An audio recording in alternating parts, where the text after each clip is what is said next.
Hey, good afternoon, everyone. Legend coming at you today from SeaWorld Orlando, where it's SeaWorld Update Day. Now, in this video here, I'm going to show you all around the park. Take a look at the construction on the Icebreaker roller coaster. Also, as you might be able to tell from the music, it is Christmas time here now at SeaWorld Orlando. So we're going to look at some of the Christmas offerings for this year. And I believe it's also, there goes Manta.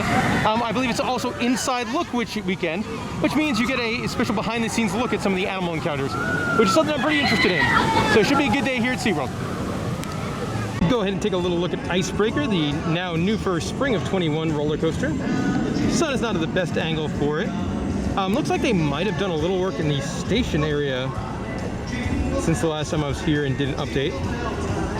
But I mean, the track work's all pretty much done. I'm not sure where they stand on the electrical and things like that. And obviously they needed a lot of testing, but spring 2021 for this one. But until, you know, a little bit more happens, not much to share as far as updates go. Should be a fun time. Really good angle here of the top hat for Icebreaker. With the Bayside pathway being open for some Christmas events, you do get kind of a different view of Icebreaker, including a cool shot here of the top hat. Looks like depending on how much speed you go over the top, like if you're sitting in the back car, there might be some serious airtime in this thing. Here you have a quick peek at the back half of Icebreaker, the twister section. Kind of pretty with how the sun is hitting it. You also do have some banners and stuff over here, saying it's coming soon, and it's SeaWorld's first launch coaster. Obviously, for this SeaWorld. Some cool shots over there. Pan up for the top hat. All right, let's go see what else SeaWorld's got going on. Now, the most exciting permanent thing to happen here at SeaWorld is the Glacier Bar has opened. This is sort of in that old extended queue area for Wild Arctic, right by the entrance to where Icebreaker's entrance is going to be over there. And obviously, there's frozen drinks, there's craft beer. So I think I'm going to have to stop in and get a beverage. Got to test it out, right? Quick look at the menu here at the Glacier Bar. Obviously, a lot of frozen drinks. You know, cocktails on tap, which I'm not a huge fan of that idea, especially for 13 bucks. They do have some of the frozen Jack and Coke machines or more typical stuff. They do have some food options as well. And there is a souvenir plastic cup, which is kind of snazzy. It does change color with ice stuff in it. They do have a happy hour here for every Tuesday and Thursday on the frozen drinks. And I am not going for a frozen drink at all. I am drinking a delicious Hershey's Yingling Porter. And here's a quick look at, oh no, camera zoom in. There we go. That's a look at some of the beer selections they've got here. So good for SeaWorld. They've got 4 bars in the park that are really nice. So as part of the Glacier Bar, they do sell Icebreaker merchandise. And I actually kind of like the shirt. Like, it's slightly hideous, but it's also kind of different. I like any coaster shirt that's kind of logo heavy. They've also got hats and like smaller turbises and larger turbises. Then some Christmas stuff as well. So we got an adorable penguin coffee mug.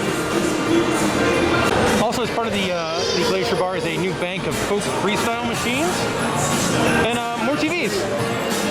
So Sky Tower does remain closed. It's been closed since the park reopened back in June. I will say, driving around town the other day, I did see the observation tower about halfway up. So I'm going to wager and guess this ride is definitely not done forever if they're doing some stuff to it. Kind of surprised to see this. The Sea Carousel is closed. You can tell from the giant snowman it is Christmas time here at SeaWorld Orlando, which means decorations and Christmas-themed shows. Going to take a look at the various Christmas offerings for 2020 now, including my favorite thing they do here, and that's Sea Lions High, the Christmas special. And that runs a couple times a day here at Sea Lion and Otter Stadium. Also, a really wonderful photo op of the giant snowman. Over here in the Seaport Theater, they do have a show going on. It's just a movie version of Rudolph the Red-Nosed Reindeer, a much shortened version of the classic claymation thing, probably 10 or 15 minutes long, and a good place to go sit down, I guess. Here you can see the Sea of Trees, which are a light-up arrangement of Christmas trees here on the lake. They light up and dance around to music every so often during the evening. One holiday tradition that is not returning here in 2020, and that is the Shamu Christmas Miracle Show. That is dead, gone, done forever. It's part of SeaWorld's commitment to do no more entertainment-based shows with the killer whales. Whether you like that idea, whether you don't like that idea, that's up to you. but that is the decision that was made, and now no Christmas Shamu show. Sesame Street Land is also decorated for Christmas, and I love the entrance area with these giant, probably 20-foot tall Bert and Ernie nutcrackers, complete with the rubber ducky on top, also in a festive Christmas hat. We've also got a wonderful, very Muppety Christmas tree. It's pretty cool. The characters are done up for Christmas time as well. That's wonderful. Now, if you go in the other entrance of Sesame Street Land, you're met with giant nutcrackers of Cookie Monster and Elmo. There is a large food festival component of the holiday celebration here at SeaWorld, where you could buy the lanyard and get punches and all that kind of thing. All different stuff, loaded churros, flavored hot cocoa. This booth over here has tachos, lots of craft beer. And over here by Wild Arctic, they do have a band that plays. I guess it's not on the Times Guide or anything, but you know, there's a band that plays at some point. That's pretty cool. Now that line there, that is not for Wild Arctic. This is for photos with Santa. Now I have heard rumors that the Wild Arctic ride is never going to return. It just reached the end of its service life, and obviously they're a little strapped for budget right now. Obviously the animals will stay here, and now it's used for photos with Santa.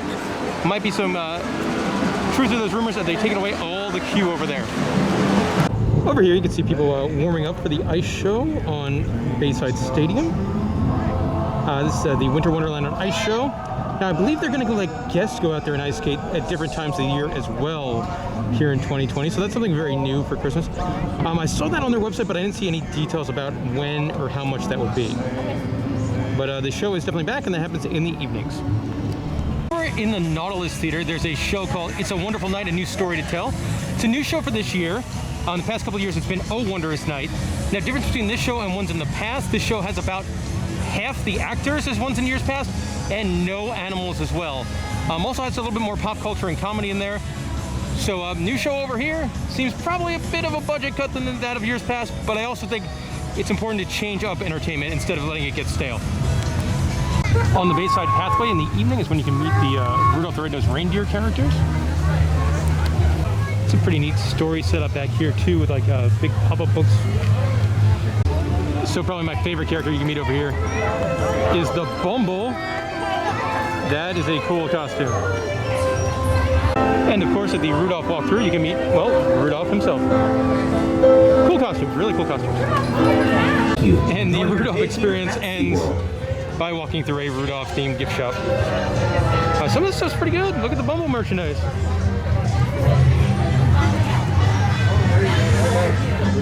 Yeah, oh, look at that happy little Bumble.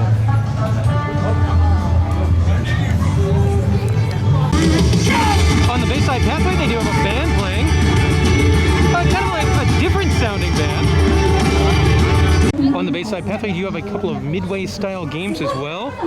And it looks like some pretty solid prizes over here. You got Rudolph-themed prizes, SeaWorld-themed prizes. I like these guys, like the little like flying squirrel type guy wearing the SeaWorld's Christmas celebration shirt with SeaWorld Christmas pillows. I also can't turn it off before I show Christmas slots. Right by the entrance to Bayside Pathway, they do have a Christmas tradition with some model trains.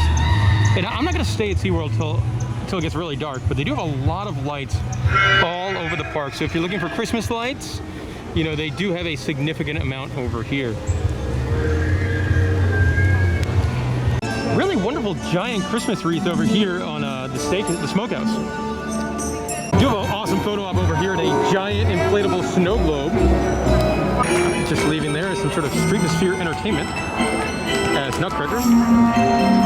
Quick look at some of the Christmas merchandise. And I actually really like these snow globes. They have two different ones that are really nice.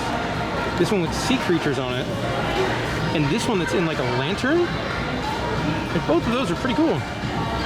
More solid Christmas merchandise. You got Shamu wearing a little Santa hat, but the winner is the reindeer penguin.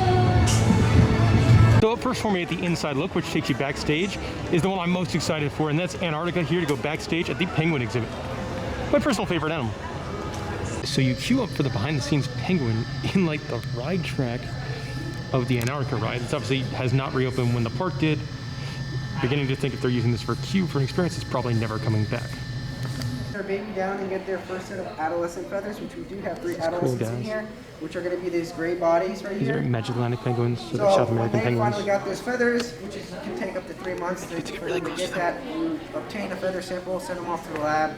They're able to fully feathered from the base of their bill all the way down to their feet. And this is to help keep them warm in the water, and also their feathers are waterproof, so just like ducks and geese.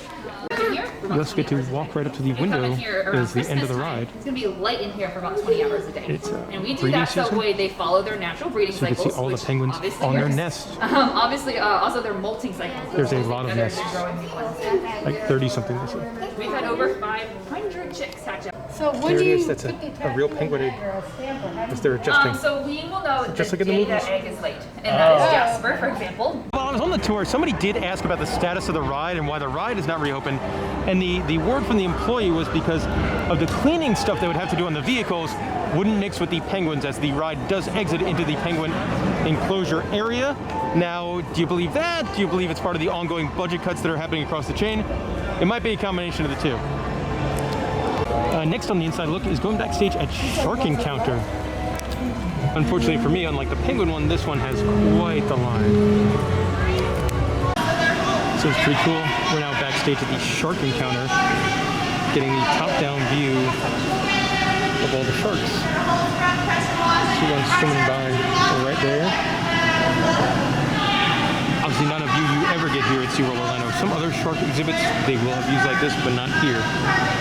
Now, somebody that's been coming to the park for years, this is pretty neat. Oh, that guy's very close.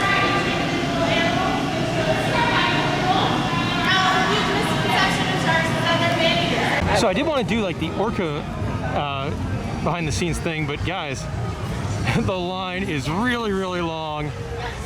So I think I'll probably just see those 2 that I saw. That's a pretty long line. As cool as that would be. And that'll do it for this SeaWorld update. Obviously a lot going on in the park today between the inside look stuff and the start of the Christmas season here. Great to see the park all festive. Really enjoyed all the going backstage and seeing the various animal exhibits. That I really, really enjoyed. Thank you guys for watching this update. We got updates coming soon from, man, where have I filmed videos recently? Key West, a drinking video from Key West. Molly and I go to like 34 different bars. Also, I got a video coming from the Kalahari and the Wisconsin Dells. And next week, I'll be up at a different theme park Christmas event over in Carowinds. Gonna go check out a Taste of Winterfest, finally ride Copperhead Strike up there. So, been a busy guy lately. Thank you for watching this update. Subscribe for more, and see you next time.